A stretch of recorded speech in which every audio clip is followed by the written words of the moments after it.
할렐루야. 사랑하는 대강의 가족 여러분, 오늘 하루도 하나님의 말씀과 동행하는 삶이 되길 소망합니다. 오늘 함께 나눌 하나님의 말씀은 마태복음 20장 29절에서 34절 말씀입니다.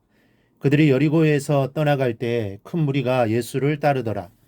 맹인 두 사람이 길가에 앉았다가 예수께서 지나가신다함을 듣고 소리질러 이르되 주여 우리를 불쌍히 여기소서 다윗의 자손이 아니 무리가 꾸짖어 잠잠하라 하되 더욱 소리질러 이르되 주여 우리를 불쌍히 여기소서 다윗의 자손이 아는지라. 예수께서 머물러 서서 그들을 불러 이르시되 너희에게 무엇을 하여 주기를 원하느냐. 이르되 주여 우리의 눈뜨기를 원하나이다. 예수께서 불쌍히 여기사 그들의 눈을 만지시니 곧 보게 되어 그들이 예수를 따르니라. 아멘. 인생은 기회다라고 말을 합니다.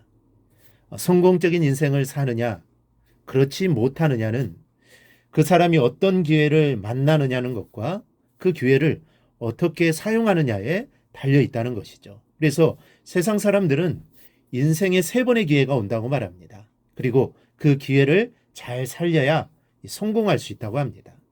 열심히 성실하기만 살면 목표한 어느 정도까지는 도달할 수 있기는 합니다.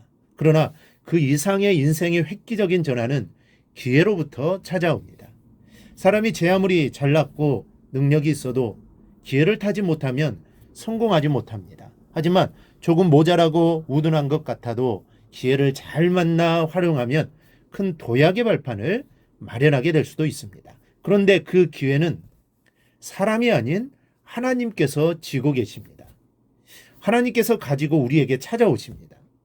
성경의 여러 주인공들의 삶을 살펴보면 자신의 삶을 반전시키는 기회가 있었고 그것을 부여잡았기에 그들은 역사의 주인공들이 될 수 있었음을 알 수 있습니다.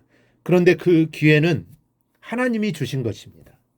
세상 사람들이 생각하는 것처럼 우연히 다가오는 것이 절대로 아닙니다. 아브라함이 하란을 떠나라는 말씀에 순종하지 않았다면 믿음의 조상이 되지 못하는 것은 당연하고 성경에 등장조차 하지 못했을 것입니다. 야곱이 장자의 축복을 받는 것을 에서처럼 대수롭지 않게 생각했다면 그저 평범한 인생으로 끝났을 것입니다. 요셉이 하나님께 주신 꿈을 형들처럼 생각하고 잊고 말았다면 이스라엘을 애굽으로 인도하여 하나님의 큰 역사를 나타내는 주인공이 되지 못했을 것입니다. 그러나 그들은 한 번밖에 없었던 그 기회를 놓치지 않았습니다. 오늘 본문에서도 기회를 가지고 사람을 찾아오시는 주님의 모습을 찾아볼 수 있습니다. 십자가를 지시러 마지막으로 예루살렘을 향해 가시던 예수님의 발걸음이 여리고를 지나가시게 되었습니다. 큰 무리들이 예수님을 쫓아가는데 그때 지나가던 길가에 앉아있던 소경들이 예수께서 지나가신다는 말을 듣고는 주님을 불렀습니다. 이 두 사람 말고도 이스라엘 전역에는 빛을 잃어보지 못하는 소경들이 허다히 많았을 것입니다. 그러나 그날 그 시간에 빛을 볼 수 있는 기회를 맞았던 사람은 그 소경 둘뿐이었음을 기억하시기 바랍니다. 만일 이 두 사람이 바로 이 기회를 잃어버렸다면 평생을 소경으로 길가에 앉아 구걸이나 하며 살아야 했을 것입니다. 왜냐하면 그날은 주님께서 마지막으로 여리고를 지나시던 날이었기 때문입니다. 여러분, 우리에게도 주님은 기회를 가지고 찾아오십니다. 그 소경들에게만 아닙니다. 중요한 시기에 주님께서는 영육간의 기회를 가지고 나에게로 찾아오시는 것입니다. 그렇다면 이 기회는 어떤 사람에게 임합니까? 준비된 마음으로 기다리는 사람에게 주님의 기회는 임합니다. 여리고성의 소경들은 준비하고 있었습니다. 주님을 만난 이후의 행동들을 면밀히 살펴보면 결코 즉흥적인 것이 아님을 보여줍니다. 그들은 예수님을 부를 때 다윗의 자손이라고 했습니다. 다윗의 자손이라는 호칭은 예수님을 단순히 선생이나 뛰어난 선지자로 보지 않았다는 것입니다. 눈은 감겼지만 열린 귀를 통해 들려오는 예수님의 소식을 하나둘 모아가면서 그들은 마음속으로 신앙 고백을 만들고 있었음을 이것을 보아 알 수 있습니다. 구약시대부터 지금까지 이스라엘이 고대하며 기다리던 메시아가 그분임을, 동시에 자신들의 삶에 빛을 줄 수 있는 구원자 또한 예수이심을 확신하며 만날 기회가 오기만을 기다렸다는 증거입니다. 이렇게 기다리던 그들의 귓가에 드디어 예수께서 지나가신다는 소리가 들려왔습니다. 준비된 마음으로 기다리던 소경들은 있는 힘을 다해 주님을 부릅니다. 사람들이 바라보며 잠잠하라고 꾸짖었지만 그러나 더욱 소리를 질러 주님의 돌아보심을 강구하여 어두움에서 빛으로 길가에서 주님 앞으로 나와 주인공으로서의 삶을 얻게 된 것입니다. 그러므로 기회가 보일 때 주님을 부르십시오.